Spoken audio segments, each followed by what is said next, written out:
I'm Blues, and I'd like to welcome you to my REH Hot Licks video. And what we're going to be doing today is covering a bunch of different things ranging from bending to vibrato to phrasing to equipment to everything else in between. So what we'll do is begin. I'm tuned to E flat, so you may want to start tuning up with me here, and we'll start with an A.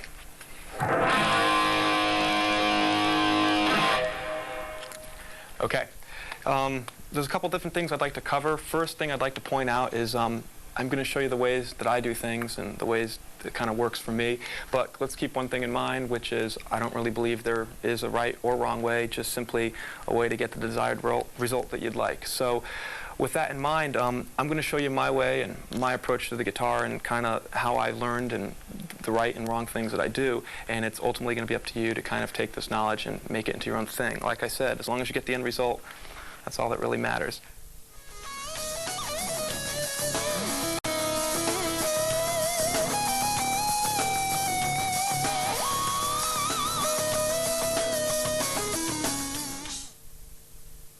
The first thing I would like to cover, we're going to start slow and kind of build up, would be bending. I think bending is very important because what it does is it takes your vocabulary of notes and it ultimately really kind of helps it grow a lot. By taking the same notes and bending them, you're kind of getting a lot more with what you're doing. And now we can start with the simplest stuff, which I believe are like the 2-fret bend, which is the standard stuff that most blues players do. For example, let's say we're playing in D, which would be I believe most players kind of do a 2-fret bend, which is kind of like, ultimately what you're doing is taking a note and bending it up 2 frets. And what I'm doing is working with a very simple, basic, kind of like a pentatonic type scale, which is the first scale that I learned. And so I'll kind of work with that one a little bit. For example, let me show you what we're working with so that you understand where we're going. Probably. Now, I primarily kind of tend to stay with the higher strings just because they're the easier to bend. So, for example, the most common bends that are done, at least you hear in a lot of the bluesy type stuff, is, worked with more of the higher strings. For example, like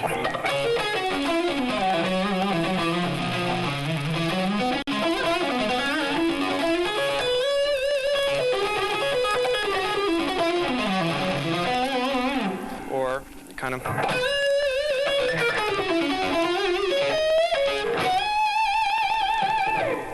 and it's very basic, but what it does is it gives you a very strong foundation to work with. And from there, you can go to the next step, which would ultimately be working with different types of bends to help your vocabulary grow. For example, the most common one, like we stated, would be a 2-fret one, which would be. What I like to work with a little bit differently is taking a 1-fret bend, and it's still basically the same notes, it's just a little different. For example, the note I would come in with would be more of a.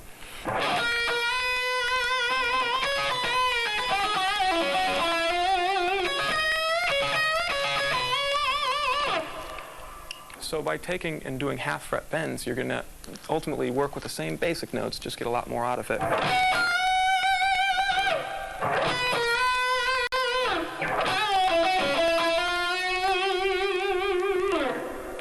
And by doing that, what it allows you to do is ultimately expand your vocabulary without really changing any notes, kind of like cheating, kind of cool.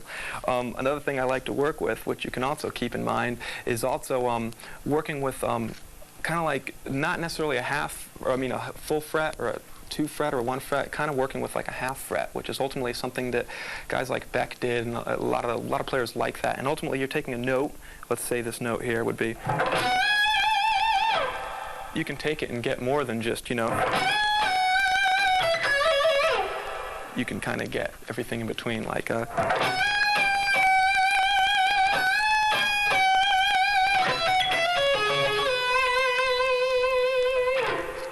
And by doing that, you can ultimately make your sound a little bit different. For example, I try working a lot with, 1/2-fret and also things in between that are technically not necessarily correct, but kind of work and give your playing a different sound. And you can also overbend. A lot of players do it, and done properly, it can also add a lot to your playing style. For example, kind of like.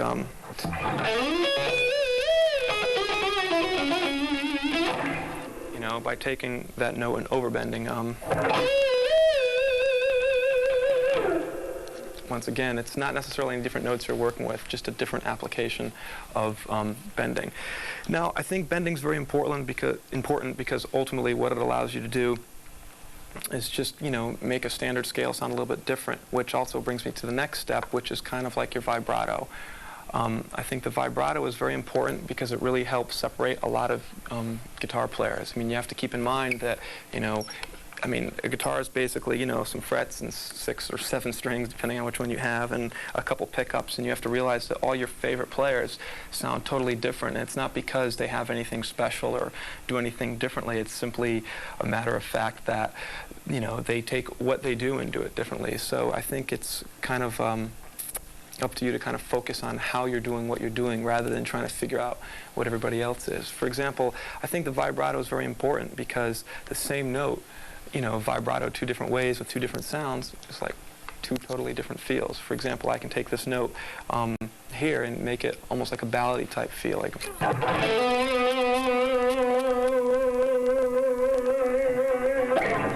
I can take the same note, use the bridge pickup, and make it more of a rock thing, like and so ultimately there's really nothing.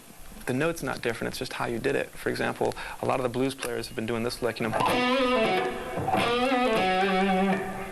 can take that lick, give it a different sound, different vibrato. It's like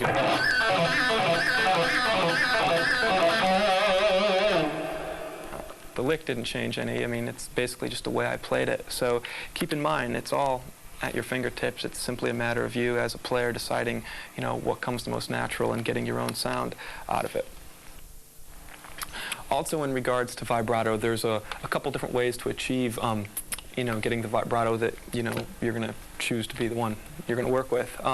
But also, the whole reason for even working with vibrato and kind of trying to focus in on it is a lot of it kind of started when I first began to play. The very first in the very beginning stages of my practicing, I wasn't really sure of pitch. I had no idea of where to bend the note, and I always used to kind of like overbend, but never intentionally. If I was playing an E, I would kind of come in and kind of bend a little sharp. And it was not quite the desired effect I was looking for. So what I used to do is that by working with the vibrato, I figured if the note was kind of somewhere in the middle, and I bent between here and there, I knew it was in there somewhere. And that's ultimately how I originally kind of came up with that really wide.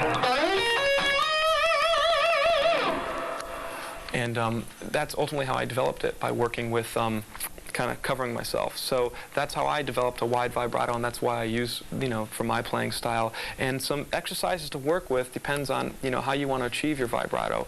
A lot of players do it differently. A lot of players pull down on the string, for example. A lot of players push up. You're ultimately, as long as you're using just your fingers, you're ultimately just taking the note and bending it sharp. You can do the sideways vibrato, which a lot of the classical players do tend to favor just because of the nylon string, don't tend to give as much as the steel strings. But ultimately, that's going to be up to you and how you decide to get the best effect you're looking for. What I do is I typically tend to want to use my fingers, and as far as exercises, what I kind of did is that it was just a matter of building up the strength in my hand. So what I would do is take a guitar and string it with heavier strings. For example, these are 10s, 10 through 38, and I would use, on the practice guitar I had for working my finger strength up, I would put like 11 to like a 56. Sounded great, but it was just miserable to play because I was used to playing, the guitar set up for different types of music. So ultimately what I would do is I would try and play and work. I would just sometimes sit at home with like the TV turned off and just sitting there working on the strings. And what it ultimately did is it's kind of like lifting weights with your fingers a little bit. And also when you went back on a lighter string guitar, you could fly all over the guitar, which kind of was pretty cool.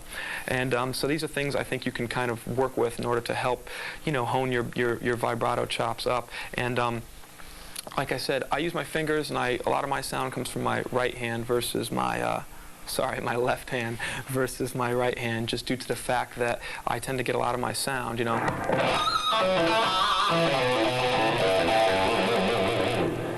all my sound pretty much seems to come much more from my left hand, just because it's kind of the way I've developed my style. I tend to not rely on as much of my picking hand as possible. And like I said, I use my fingers, so you're ultimately always pulling the notes sharp. You may want to consider using your whammy bar if you do have one. Like I said, typically on most guitars you tend to go flat with the whammy bar, for example, and it gives it a different effect. For example, if I take this note here with my fingers, I tend to pull it sharp. If I used a whammy bar set up on most guitars, you tend to go flat. So I tend not to use my whammy bar because it's kind of, I've just developed working with my fingers, and it's also, I can't get as much of a response out of it, especially on the higher strings. And if I tend to use the bar, it kind of gives it a different feel altogether.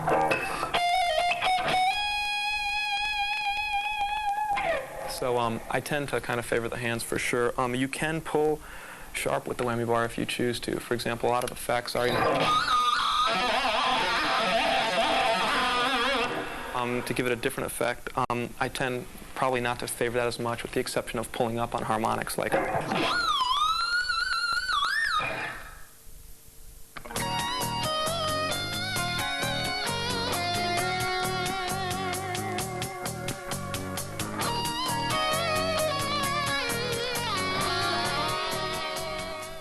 The next thing I'd like to touch base on is something that's probably the most important and also kind of the hardest to teach, just due to the fact that it's something that becomes a very personal thing, which is ultimately your phrasing.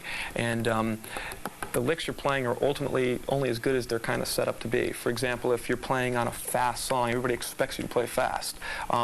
Try playing slow, because it's something that's a little bit unexpected, and it tends to give kind of the listener, something to latch onto per se, rather than trying to, beat the masses.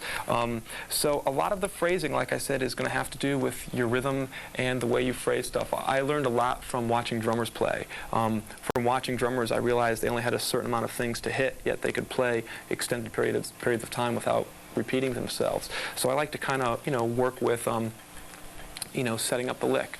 For example, like I said, playing on a faster song, people are going to expect you to play fast. Try playing slow. Also, try letting the phrase breathe. For example, a lot of players are so content on just trying to shove everything into there, and a lot of times what you end up doing is kind of shooting yourself in the foot, ultimately, because you're trying to outdo yourself.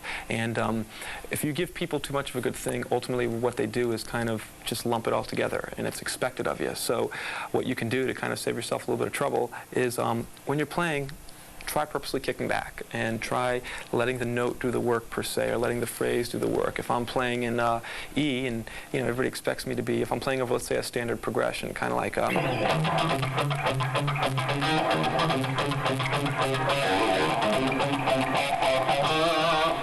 think a lot of people are going to expect me to come in and go, save yourself the time. If you're playing over this progression,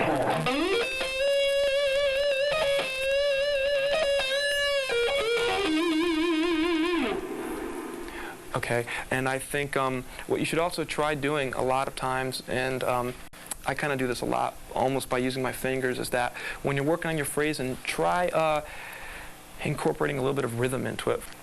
As far as the phrasing goes, if you take your, kind of give your lead playing a little bit of rhythm work, ultimately what you can do is give the listener kind of something to latch onto. So it's definitely something to try and incorporate into your lead playing, rather than going out and trying to kill the person.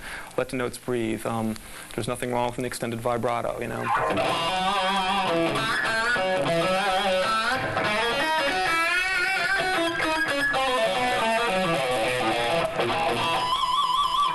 And for example, a good way of doing this is a lot of times I'll try and shuffle stuff, and it kind of helps give a fairly decent feel to what I'm doing, rather than just kind of cranking out standard licks. By throwing kind of a shuffly feel into it, if you're playing over a shuffle, it really helps. It's kind of like